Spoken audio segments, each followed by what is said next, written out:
En mai 1997, dans la ville de Cleveland, dans l'État de l'Ohio, aux États-Unis, une gare routière est presque vide. Seules quelques lampes fatiguées tremblent contre les murs délavés.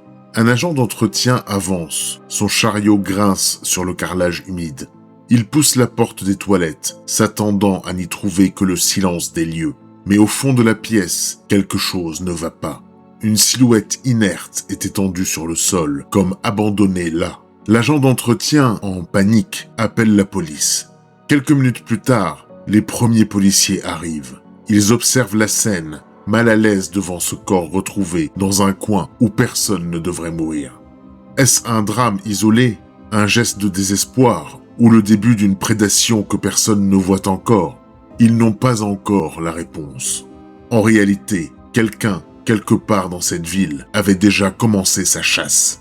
Bonjour à toi, âme innocente, je suis Azazel, l'archange des ténèbres. Je suis venu dans ton monde pour sonder le plus sombre de l'âme humaine. Aujourd'hui, je veux te raconter l'histoire terrifiante, mais bien réelle, du tueur en série, Robert Rambert. Mais sans plus attendre, l'heure est maintenant venue de plonger avec moi dans les abîmes.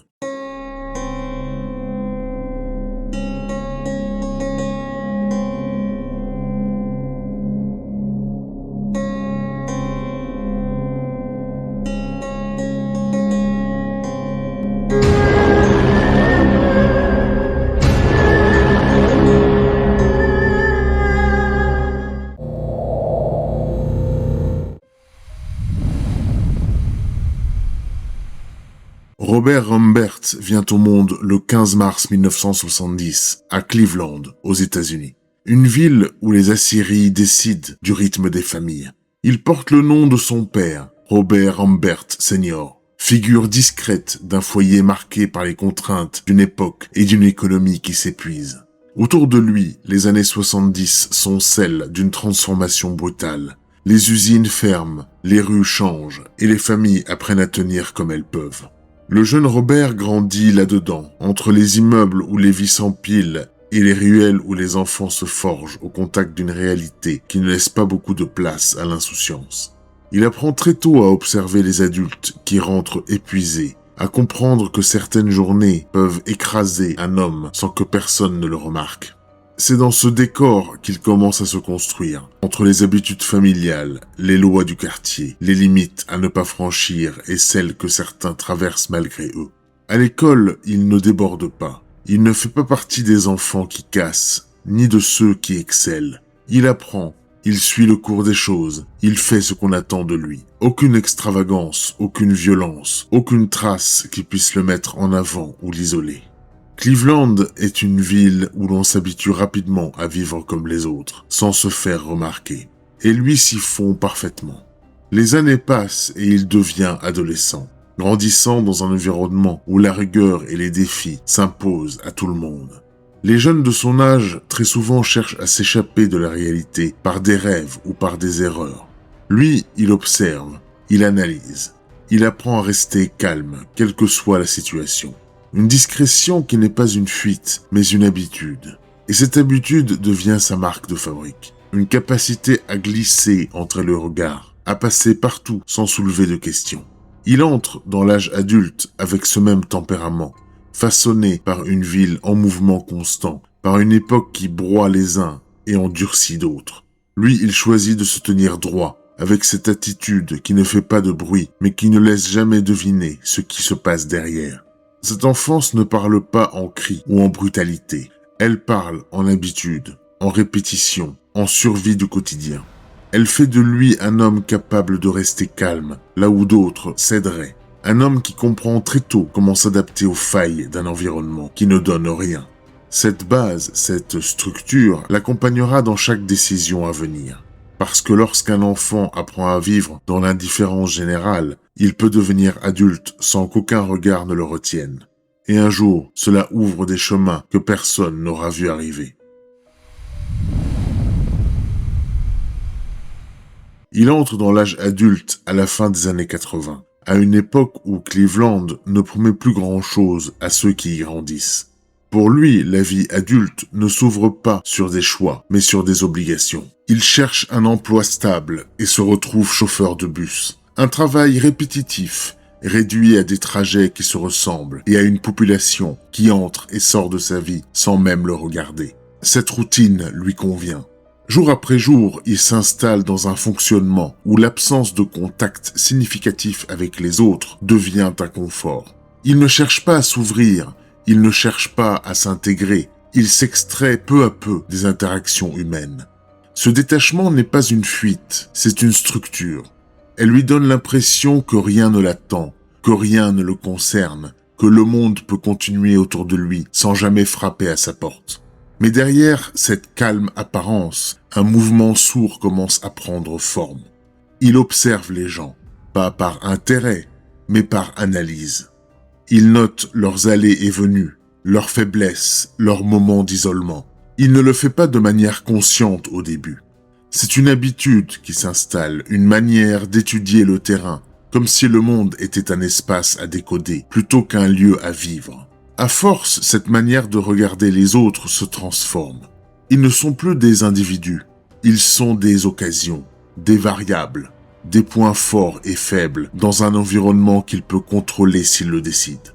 Ce n'est pas de la haine, ce n'est pas une pulsion brutale, c'est un glissement, un changement qui s'opère lentement, comme si sa place dans le monde ne se trouvait pas dans la relation aux autres, mais dans la maîtrise d'un moment où il peut imposer sa volonté. Au fil des années, son adaptation à cette routine l'éloigne des codes sociaux élémentaires. Il ne développe aucune relation durable, il ne bâtit rien, il ne projette rien. Cette absence de lien lui donne l'impression qu'il n'a de compte à rendre à personne. Et cet état d'esprit l'amène à croire qu'il peut agir sans conséquence, puisque personne ne le regarde. Son rapport aux femmes en particulier s'assombrit. Il les perçoit comme accessibles, vulnérables. Il sait où elles passent, quand elles passent, et surtout quand personne ne les attend. Ce n'est pas la violence qui monte en lui, c'est le sentiment de domination, le pouvoir de décider d'un moment, le pouvoir de prendre quelque chose que le monde ne protège pas. À partir de 1994, ce fondement intérieur devient plus précis. Il ne s'agit plus de routine ou d'observation automatique. Il commence à éprouver un mélange d'excitation et de calme froid lorsqu'il se trouve en position de dominer une situation. Il ne fait rien encore, mais son esprit se met à explorer des scénarios où il serait le seul à détenir le déroulement des événements. C'est à ce stade que son chemin bascule. Le besoin de contrôle s'impose. Il ne le cherche pas par compensation, il le cherche par nature. Comme si sa vie entière ne lui avait laissé qu'une seule façon d'exister. Prendre l'ascendant là où personne ne l'attend. Alors quand l'occasion se présente en 1997, il ne la traite pas comme une malchance ou un dérapage. Il la saisit comme si c'était une évidence, comme si tout ce qui s'était accumulé en lui depuis ses jeunes années l'avait mené exactement à ce moment-là. Un moment qui allait changer le cours de plusieurs vies et faire naître un tueur que personne n'avait vu venir. Et ce qui devait arriver allait inévitablement arriver. Nous sommes maintenant en mai 1997. La gare routière de Cleveland est l'un de ces lieux qui ne dorment jamais. Un endroit où les voyageurs passent, où les odeurs de gasoil et d'eau savonneuse se mêlent, où les vies se croisent sans jamais se toucher. Ce soir-là, Rita Mae Payne, 47 ans, y marche comme elle le fait souvent. Elle cherche un peu de répit, peut-être une course, peut-être un endroit temporaire pour respirer loin de la rue.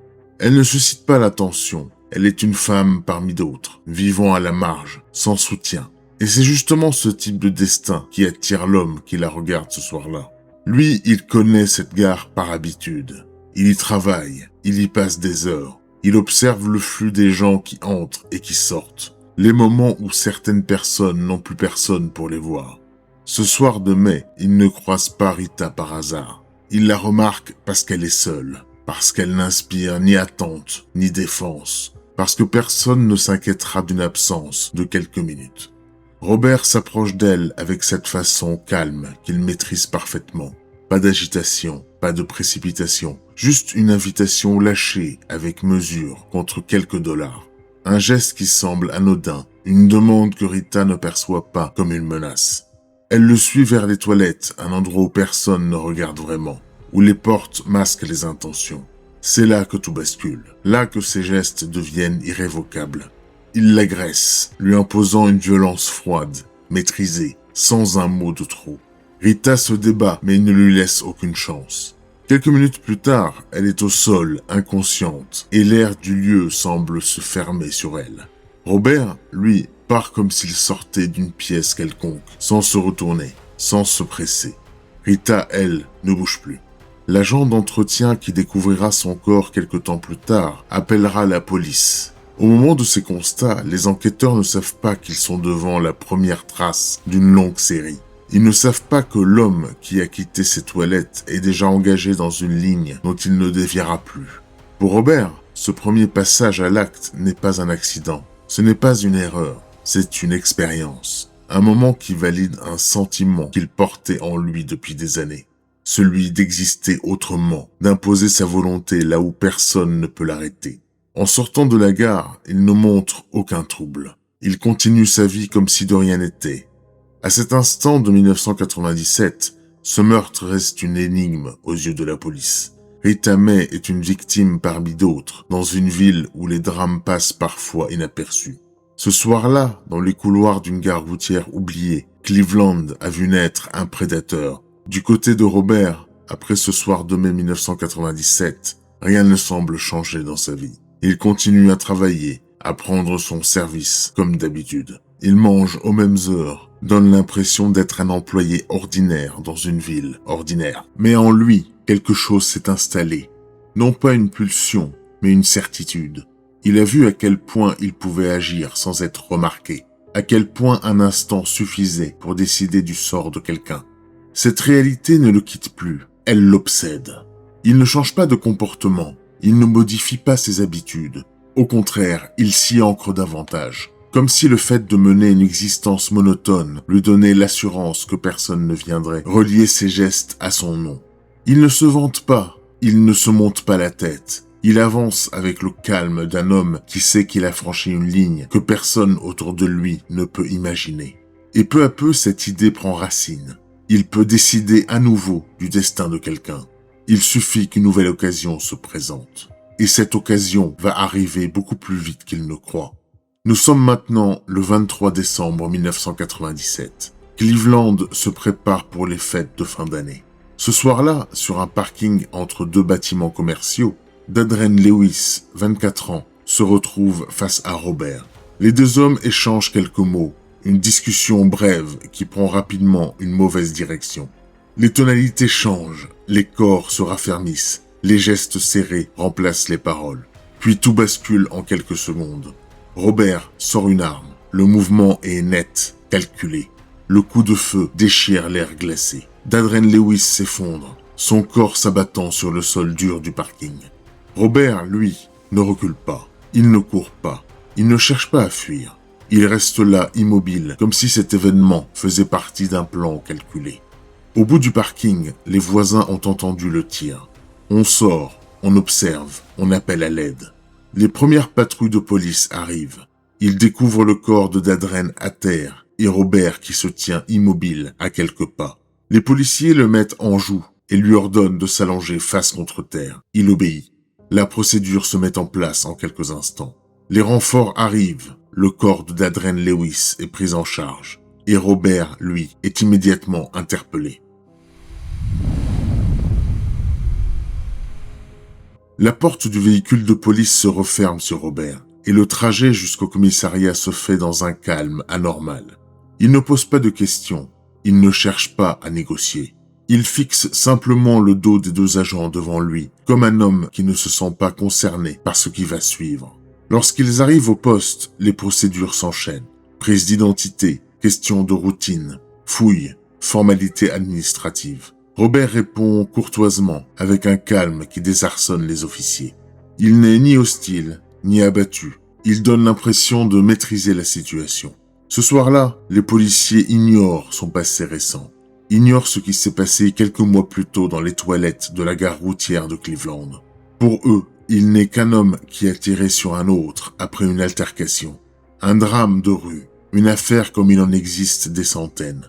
Mais pour Robert, ce moment a une saveur différente. Ce n'est pas une fin, c'est une pause. Les heures qui suivent ne traduisent aucune panique. Il attend les interrogatoires sans nervosité, répond aux questions avec une cohérence qui fait pencher l'affaire du côté du conflit qui vire au drame. Il ne cherche pas à paraître innocent. Il se contente d'expliquer ce que les agents sont prêts à entendre. Aux yeux de la justice, l'histoire tient la route. Une dispute, un coup parti sans préméditation.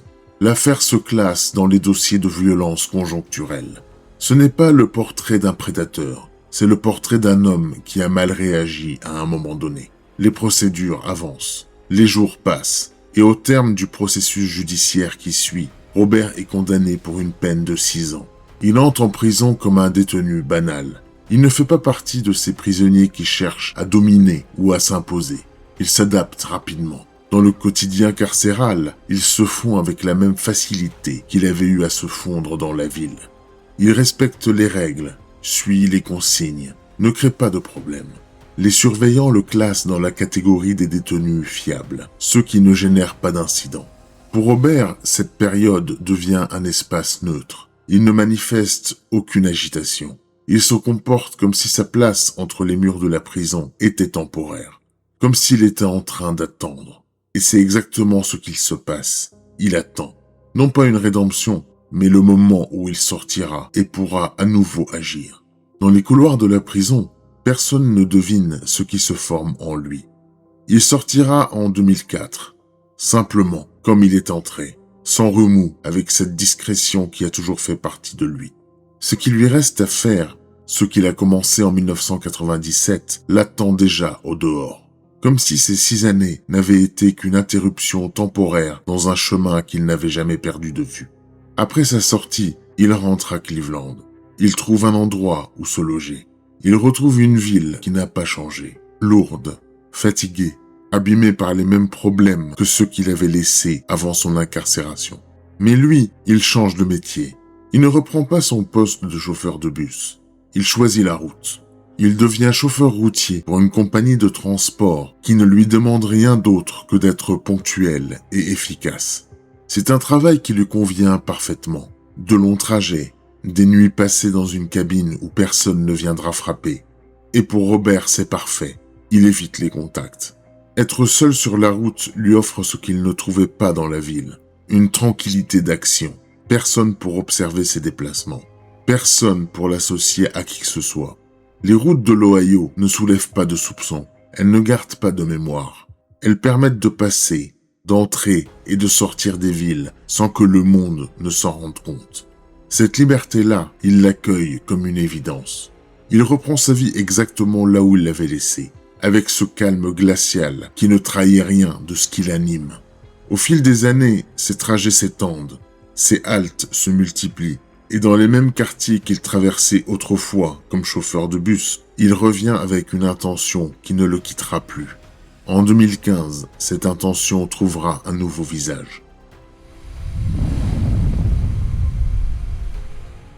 Nous sommes le 10 juin 2015 et Cleveland se débat avec les chaleurs de l'été. Ce jour-là, Kimberly Hall, 31 ans, croise la route de Robert lors d'une de ses haltes. Elle ne sera jamais revue vivante. Son corps est retrouvé quelques jours plus tard, abandonné, marqué par une violence que les enquêteurs ne relient à personne. Pour eux, c'est une affaire comme tant d'autres.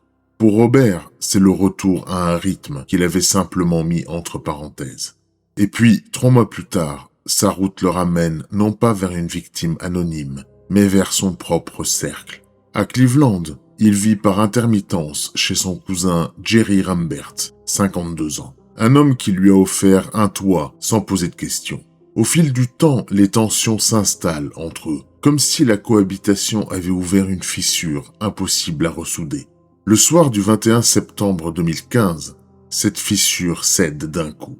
Une dispute, une montée en pression, et Jerry s'effondre sous les coups de feu de son propre cousin. Dans la maison se trouve aussi Morgan Nitzel, 26 ans, une amie qui n'a rien à voir avec ce qui se joue. Elle devient un témoin involontaire que Robert ne laisse pas vivre. Les deux corps restent là, dans cette maison ordinaire d'un quartier ordinaire. Après ce double meurtre, Robert prend la voiture de Morgan et disparaît.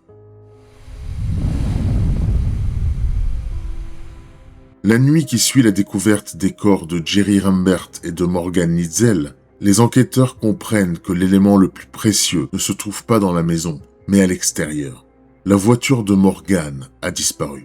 Un SUV facile à repérer, un modèle connu, un véhicule que les services policiers peuvent retrouver si l'auteur commet la moindre erreur. Et c'est exactement ce qui arrive. Dès l'aube, l'immatriculation de la voiture est transmise à toutes les unités de l'Ohio, aux patrouilles de nuit, aux routiers, aux postes qui veillent sur les stations-service des grands axes. Les heures passent, puis à la frontière entre Cleveland et Medina County, un agent de surveillance routière signale un véhicule qui correspond parfaitement. Il est garé sur un parking d'une aire de repos. Les patrouilles arrivent sur place, confirment le numéro d'immatriculation, l'année, la couleur. C'est la voiture de Morgan Nitzel. À cet instant, les enquêteurs savent que l'homme qu'ils cherchent se trouve à quelques mètres, dans un de ces endroits où les routiers viennent se reposer, manger, dormir. La station diffuse la liste des douches occupées. L'une d'elles est occupée par un homme correspondant à la description du fuyard. Les agents entrent sans bruit et se mettent en place. Puis la porte s'ouvre, la vapeur s'échappe et Robert surgit, une serviette autour du cou. Il se met immédiatement à genoux, les mains en évidence. L'arrestation est propre, rapide, dénuée de toute résistance. Une fois à l'intérieur de la voiture de patrouille, il ne parle pas. Au commissariat, les analyses commencent. Les enquêteurs récupèrent des échantillons biologiques de Robert. D'abord pour confirmer son implication dans le double homicide. Mais le laboratoire fait plus. Il reprend les traces d'ADN non identifiées de plusieurs affaires restées en suspens. Et très vite, l'impensable arrive. L'ADN présent sur le corps de Kimberly Hall, retrouvée morte en juin 2015, correspond parfaitement à celui de Robert. Puis vient le second choc. Un prélèvement bien plus ancien, conservé depuis mai 1997, provient d'un crime que Cleveland avait fini par oublier. Rita Mae Payne. L'ADN retrouvé sur ses vêtements est le sien. Lorsqu'on lui annonce ses correspondances, Robert ne nie pas. Il ne conteste pas. Il ne joue pas au plus malin. Il confirme les faits avec détachement. Il raconte ce qu'il a fait à Rita dans les toilettes de la gare routière. Il évoque Kimberly Hall. Il détaille la nuit où il a tué Jerry Rambert et Morgan Nitzel. Ses mots ne tremblent pas. Ses gestes ne traduisent aucune culpabilité. Il parle d'une voix monotone, comme s'il décrivait des déplacements sur une carte, des actions sans valeur morale. Pour la police, le dossier éclate en un seul morceau cohérent. Un homme qui a tué sur 18 années. Un homme dont la routine a masqué le parcours. Un homme que personne n'avait pris pour un tueur. Les procureurs n'ont plus de doute. Il est officiellement inculpé pour 4 meurtres, avec des circonstances aggravantes dans chaque affaire. Il accepte les charges comme un homme qui savait que ce moment viendrait. Le procès de Robert s'ouvre officiellement en octobre 2015, quelques semaines après son arrestation. Les preuves s'empilent sur la table des procureurs. Le double homicide du 21 septembre 2015, les correspondances ADN avec Kimberly Hall et Rita Mae Payne, ainsi que ses aveux détaillés. Face à la pression des charges, Robert ne tente pas de négocier son innocence. Il reste calme, répond à peine aux questions, et ne montre aucune émotion lorsque les photographies des scènes de crime sont présentées. En 2016, l'affaire passe devant un grand jury de l'Ohio, qui retient plus de 20 chefs d'accusation, dont plusieurs pour meurtre aggravé. Les procureurs envisagent un temps la peine de mort, mais un accord est finalisé 2 ans plus tard. En octobre 2018, Robert plaide coupable de 4 meurtres. Rita Mae Payne, Kimberly Hall, Jerry Rambert et Morgan Nitzel. En échange, la peine capitale est retirée. La cour prononce alors la sentence. Prison à perpétuité, avec une possibilité de libération après 30 ans. Lorsque le juge lui demande s'il souhaite prendre la parole, Robert refuse. Pas d'excuses, pas d'explication. Il est reconduit en cellule avec le même calme glacial qui a marqué tout son parcours. Le procureur, lui, n'aura que cette phrase pour conclure l'audience. Je cite. Robert Humbert n'a jamais été un homme ordinaire. Il a été un tueur qui savait se faire oublier. À la date de sortie de cette vidéo, Robert Humbert est toujours incarcéré dans le système pénitentiaire de l'Ohio. Voici donc l'histoire de Robert Humbert, un homme anonyme parmi des millions, capable de travailler, de saluer, de se fondre dans le rythme des villes, sans jamais laisser paraître ce qui le définissait vraiment. Il avançait comme une ombre qui marche au milieu des autres, trop discret pour susciter le moindre doute, trop calme pour éveiller la méfiance. Ses victimes étaient ceux que la société regarde à peine, ceux qui n'ont pas d'alliés, pas de protection, pas de voix pour crier à leur absence. Il a frappé dans les gares, sur les routes, dans des maisons où l'on ne s'attendait à rien.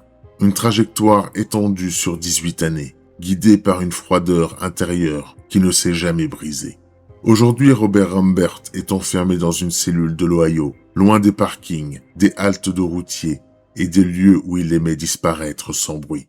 Si tu as aimé cette vidéo, n'hésite pas à t'abonner à la chaîne et à activer la cloche pour recevoir les notifications.